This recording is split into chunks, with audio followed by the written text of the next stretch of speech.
Harmon made those remarks during a virtual press conference on Friday with members of the media as he spoke of the awarding of contracts to allegedly friends and family of the PPP administration, even in the absence of the Public Procurement Commission. So this issue I will continue to highlight every single week as we see and hear of questionable contracts that are being awarded to friends and families of the PPP. Harmon's comments follow the awarding of a $614 million contract, which was awarded to and signed between the government and Mohammed's Enterprise on Wednesday for the construction of the new headquarters of the Ghana Fire Service at Durban Park in Georgetown. Just recently, another contract for the construction of a school in Bamia, Region 10, to the tune of $364 million was signed between the government and Statement Investment Incorporated, a local company which is owned and operated by the owners of Hits and Jams, a local television and radio operator. As Guyanese were up in arms over the awarding of these contracts, and nepotism seems to be high on the list as the basis for doling out the awards, both companies have sought to defend their track records as competent and reliable contractors that get the job done.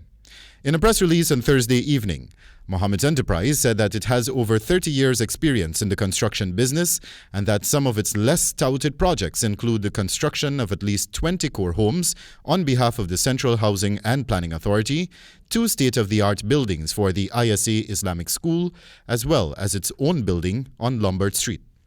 Harmon spared no time in accusing the government of corruption in relation to the awarding of the contracts and further asserted that as soon as the Public Procurement Commission is reconstituted, the first order of business would be to review all contracts awarded by this administration. That as soon as the Public Procurement Commission is reconstituted, the first order of business will be to review all those contracts that were given out since August 2020. The Public Accounts Committee, PAC, which is responsible for submitting 5 names to comprise the commission, through the chairman of the PAC to the National Assembly for approval, has not been able to meet since to have that process completed.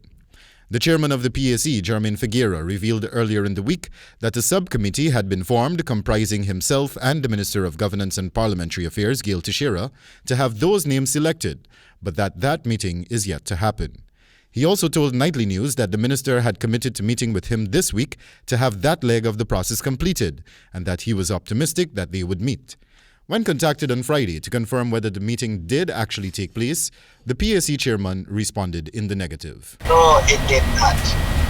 Could you say what happened and if you got in touch with her? Actually, I texted her this morning to ask her if we would be meeting today, and she has not yet responded. Wendell Badrie for the HGP Nightly News.